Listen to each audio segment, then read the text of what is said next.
안녕하세요, 북마존입니다. 제가 어제 올린 냉정과 열정 사이 리뷰를 본 구독자분이 다양한 장르의 소설을 리뷰해서 의외라고 댓글을 올려주셨어요. 무협소설 리뷰는 계속 올릴 예정이지만 그 외에 다른 분야의 책 리뷰도 계속할 예정입니다. 오늘 리뷰할 책은 아일랜드를 대표하는 작가 클레이 키건에 맡겨진 소녀입니다. 어떤 사람들은 책을 읽지 않아도 스스로 성공 신화를 써내려가는 경우가 있는데 키건이 바로 그런 예입니다. 그녀의 어린 시절 집에 있는 책이라곤 성경과 유리책 2권뿐이어서 어쩔 수 없이 상상력을 발휘해야 했다며 책 없이 자라는 게 나쁜 일인지 잘 모르겠다고 인터뷰를 했는데요. 천재들은 말을 좀 가려서 했으면 좋겠습니다. 영문을 모르는 평범한 청소년들은 그대로 따라할 수도 있으니까요. 키건은 1999년 첫 단편집 남극을 낸 이후 지금까지 단 4권의 작품만으로 아일랜드 대표 작가로 자리매김한 특이한 사례입니다. 작품 길이가 상대적으로 짧은 것도 특징입니다. 맡겨진 소녀는 104페이지, 이처럼 사소한 것들은 114페이지에 불과합니다. 그럼에도 이처럼 사소한 것들이 역대 후보 중 가장 짧은 작품으로 2022년 부커상 최종 후보에 올랐으니 작품성이 모든 걸 압도한 셈입니다. 저는 이 책을 올해 초에 읽었습니다. 자백하자면 다 읽고 나서 뭐지? 이건? 이라는 생각밖에 없었어요. 기승전결이 명확하지 않은 단편소설을 별로 좋아하지 않는 데다 속독에 가깝게 책을 읽는 과정에서 장르 소설에서는 당연하게 등장하는 흥미롭고 인상적인 사건들이 눈에 띄지 않아서 그랬던 것 같습니다. 게다가 책의 부피가 굉장히 얇잖아요. 사건 중심으로 읽어나가다 보니 주마간상격으로 휙 지나가고 말았던 거죠. 아직 이 책을 읽지 않은 우리 구독자분들이 혹시라도 똑같은 시행착오를 경험할까봐 확실하게 알려드립니다. 이 책은 무협소설이나 스릴러 같은 장르 소설과는 독법을 달리해야 합니다. 문장 하나하나를 음미하며 천천히 읽으세요. 주인공이 처한 상황을 생각하고 그녀의 내면을 들여다본다는 생각으로 느릿느릿 가세요. 특히 문장의 단어와 단어들이 이어지면서 만들어내는 의미를 살펴보면 좋겠어요. 단거리 전력 달리기가 아니라 가볍게 산보한다는 느낌으로 읽어야 합니다. 키건의 작품이 짧은데도 인정을 받게 된 데에는 그녀의 문장력과 문체가 차지하는 비중이 큽니다. 키건의 문장들은 간결한 가운데 하고 싶은 말 이상을 전달합니다. 행간을 읽으라는 수거가 있는데 키건의 문장을 가리키는 사례라 하겠습니다. 흔히 아마추어들이 감성을 표현하는 문장을 쓰려고 할 때 가장 착각하기 쉬운 게 감성을 나타내는 수식어를 문장에 쓰려고 하는 거예요. 그런데 이런 방식은 오히려 기대하는 것과는 반대 결과를 내기 쉽죠.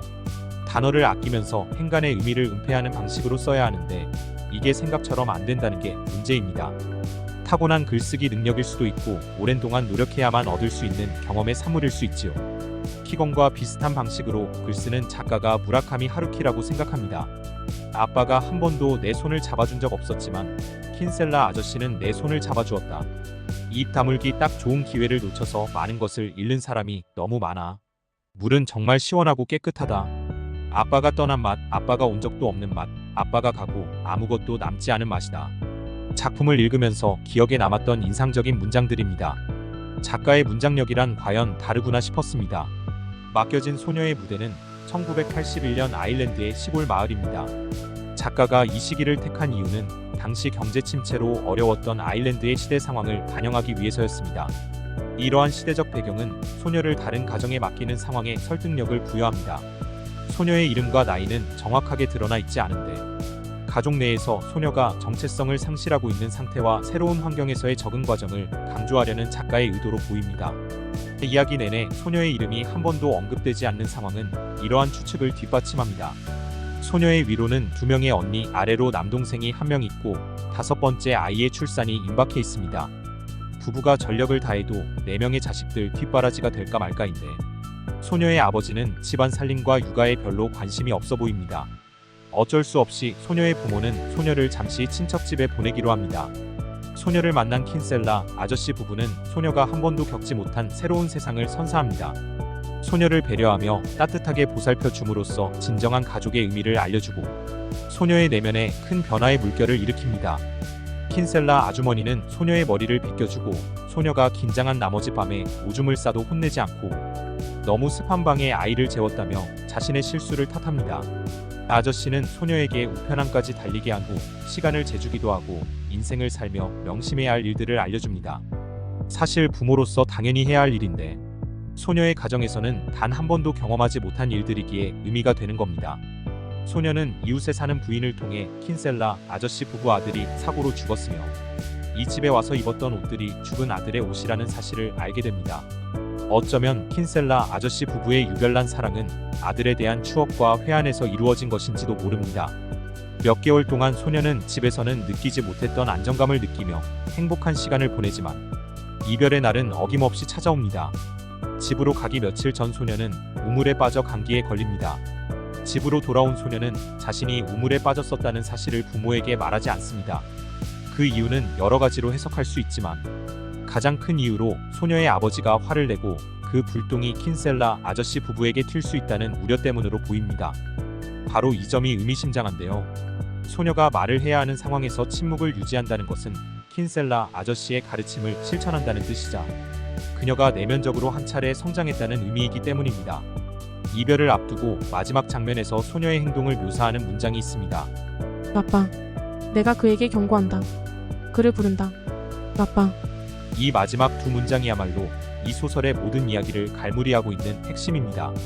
소녀의 성장, 킨셀라 부부와 형성한 유대감, 집으로 돌아가며 느끼는 복잡한 감정을 모두 담아내고 있지요. 첫 번째 아빠는 소녀의 친아버지가 다가오고 있다는 걸 알립니다. 긴장감과 경계심이 담겨있기에 친아버지와의 관계가 편안하지 않다는 사실을 암시합니다. 같은 단어이지만 두 번째 아빠는 전혀 다른 의미로 사용되었습니다.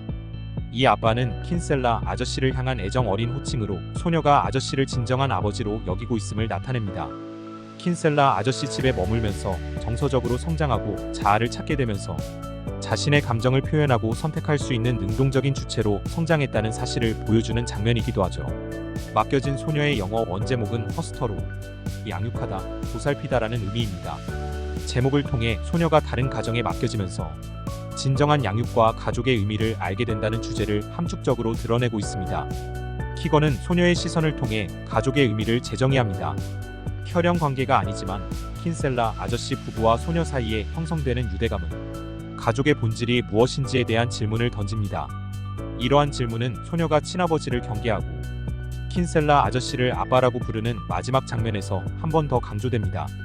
작품에 걸쳐 현명한 침묵이 중요한 모티프로 등장합니다. 자신의 집에서 소녀는 이러한 침묵의 의미를 알지 못했습니다.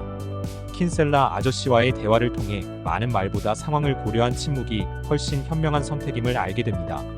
소설 맡겨진 소녀가 영화에서는 말없는 소녀로 바뀐 것. 이 침묵의 의미를 알게 되는 과정이야말로 소녀가 상실했던 자아를 찾아가는 과정임을 강조하기 때문입니다. 작가는 소녀를 통해 1980년대 아일랜드의 사회경제적 상황을 배경으로 아동복지 문제를 간접적으로 조명합니다. 가난하고 자식이 많은 집안에서 아이들 중에 하나가 다른 가정에 입양되는 상황은 지금도 여느 나라의 빈곤한 가정에서 벌어지고 있는 현실이기도 하며 오늘날 우리 사회에서도 점점 문제로 떠오르고 있는 아동복지 문제와도 연결됩니다. 맡겨진 소녀는 100여 페이지에 불과한 짧은 분량에도 불구하고 단순한 입양 이야기를 넘어 인간관계의 본질, 가족의 의미, 상실과 치유의 과정을 탐구하는 깊이 있는 소설입니다. 키건의 섬세한 내면 묘사와 다양한 의미를 함축하고 있는 대사를 통해 독자들은 삶과 인간관계, 가족의 중요성을 돌아볼 수 있습니다. 집중하고 읽어도 한나절이면 충분히 읽을 수 있는 이 작품을 책 읽기 좋은 이 가을의 주말 파트너로 강력히 추천드립니다. 감사합니다.